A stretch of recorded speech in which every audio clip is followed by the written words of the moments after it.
મારા નાથ, હે જગતના નાથ, કાળો ક્યાર કર્યો તમને ભાવતો નથી ખાવું તે.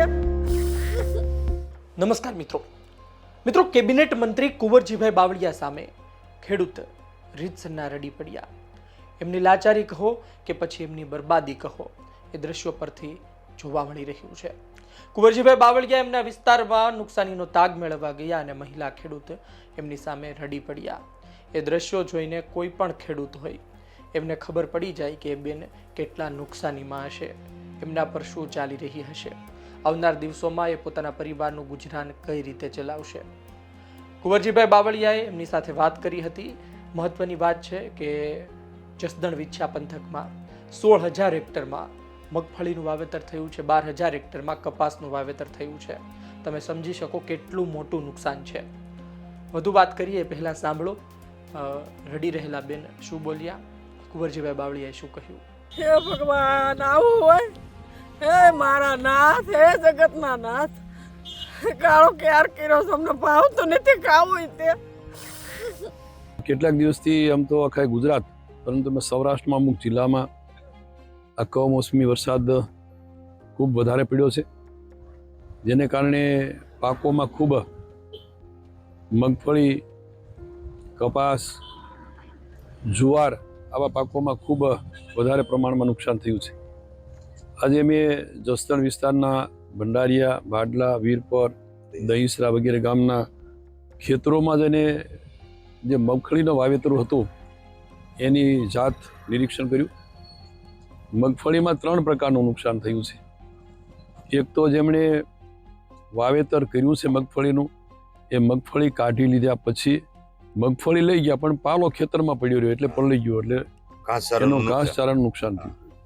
બીજું જેણે મગફળી ખેંચીને ખેતરમાં પાથરા કર્યા છે, એ પાથરા પલળી ગયા એટલે એની અંદર ભેજને કારણે એને એ બટાઈ ગયું છે અને એની સાથે જે મોટા ઢગલા કરી રાખ્યા ખેતરમાં જ, એ ઢગલાની અંદર પણ એ જેને કહેવાય બટાઈ ગયો એટલે કેટલાક ઉગી ગયા છે. એ પ્રકારનું નુકસાન છે. મગફળી કાઢી લીધા, ખેંચી લીધા પછી જે તૂટી ગયા છે, ડોડવા તૂટી ગયા છે, એ જમીનમાં રહી ગયા છે, એ ઉગી ગયા છે. અને ખેતરોમાં જ્યાં કપાસ છે તો કપાસ ફૂટી ગયો એટલે ખુલી ગયો છે, એના પૂંભળા પલળી ગયા છે, એટલે એ ખેડૂતને પણ એનું નુકસાન થયું છે. અને આગળના દિવસમાં જતાં કપાસ સુકાઈ જવાનો, સુકારો લાગશે, એટલે એ પણ નુકસાન થયું છે.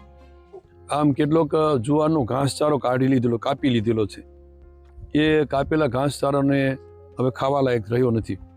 એટલે આમ ખેડૂતના ખેતરમાં જે વિવિધ પાકોમાં ખૂબ મોટા પ્રમાણમાં નુકસાન થયું છે. રાજ્ય સરકારે અને માનનીય કૃષિ મંત્રી, મુખ્યમંત્રી ભૂપેન્દ્રભાઈ પટેલે આ સર્વે કરવાનું તાત્કાલિક આદેશ આપ્યો છે. ટીમ આજકાલમાં સર્વે કરવાની, ગામડાઓમાં જવા માટેની સૂચનાઓ અપાઈ ગઈ છે. એનું વહેલી તકે સર્વે થાય એ માટેની લગભગ આજકાલથી એની પ્રક્રિયા શરૂ થવાની છે. મેં પણ જે રીતે અહીંયા નુકસાનની વાત જોવા મળી અને ખેડૂતોની રજૂઆત છે એ ધ્યાનમાં રાખીને એ જે સર્વેની ટીમ છે એમના ધ્યાન ઉપર મૂકીને આ રીતે વિગતે સર્વે થાય એ માટેની પણ હું સૂચના આપીશ અને માનનીય કૃષિ મંત્રીશ્રીના ધ્યાન ઉપર પણ મૂકશું કે જેથી ખેડૂતોને જે આર્થિક ખૂબ મોટું નુકસાન થયું છે એમાંથી જેટલું આપણે મદદરૂપ થઈ શકાય એ રીતે રાજ્ય સરકારમાંથી મદદરૂપ થવાય એવી વાતો માનનીય કૃષિ મંત્રી અને માનનીય મુખ્યમંત્રી સાહેબના ધ્યાન ઉપર પણ મૂકશું. આપણે સાંભળ્યું કે કુંવરજીભાઈ બાવળિયાએ શું કહ્યું, ખેડૂતે શું કહ્યું. આ ફક્ત આ વર્ષની વાત નથી મિત્રો, દર વર્ષે આ પ્રકારની પરિસ્થિતિ સર્જાય છે. ઘણા ખેડૂતો રડી પડે છે, ઘણા ખેડૂતો કઠણ મન કરીને સહન કરે છે અને ત્યારબાદ એના પરિવારની પરિસ્થિતિ, એના પરિવારે ગુજરાન કઈ રીતે ચલાવવું એ જોવા જેવું હોય છે. અન્ય ચીજ વસ્તુઓમાં ભાવ વધી રહ્યા છે, મોંઘવારી આવી રહી છે. કપાસ, મગફળી સહિત ખેત પેદાશોમાં ક્યાં નડે છે આજ દિવસ સુધી સમજાતું નથી. એક તો પૂરતા ભાવ, ટેકાના ભાવે જે ખરીદી થાય એ પણ પૂરતા ન કહી શકાય. એ પ્રકારની પરિસ્થિતિ વચ્ચે અમુક ખરીદી, અમુક ટકા ખરીદી ટેકાના ભાવે કરવામાં આવે છે અને ત્યારબાદ ખૂબ સસ્તા ભાવે પાક વેચાય છે. વચેટિયા કમાય છે, એ અલગ. પરિસ્થિતિ બદલવી જોઈએ, ખરા અર્થમાં નીતિ બદલવી જોઈએ. ખેડૂતોની પરિસ્થિતિ ફક્ત 1 વર્ષમાં સર્વે કરીને રાહત પેકેજ આપી જવાથી નહીં સુધરે.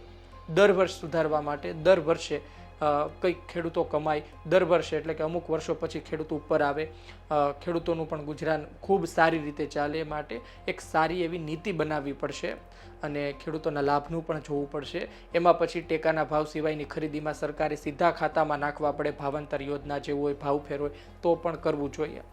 પરંતુ આ પ્રકારની પરિસ્થિતિ બીજી વાર ન સર્જાય એવી આપણે આશા રાખીએ. ખેર કુંવરજીભાઈ બાવળિયા પણ બોલ્યા છે, જોઈએ આવનાર સમયમાં શું રાહત પેકેજ આપવામાં આવે છે. આપનું શું કહેવું છે કોમેન્ટ બોક્સમાં જરૂરથી જણાવજો. સતત ખેડૂતોની પરેશાની, એક તો ખેડૂતો સતત કહી રહ્યા છે, બીજી તરફ માવઠાની વાત, ઓનલાઈન પોતે રજિસ્ટ્રેશનની વાત, એમાં પણ પ્રશ્ન. આ બધા વચ્ચે આપનું શું કહેવું છે કોમેન્ટ બોક્સમાં જરૂરથી જણાવજો. આ વિડીયો માહિતી પસંદ આવી હોય લાઈક કરજો, શેર કરજો. ધન્યવાદ.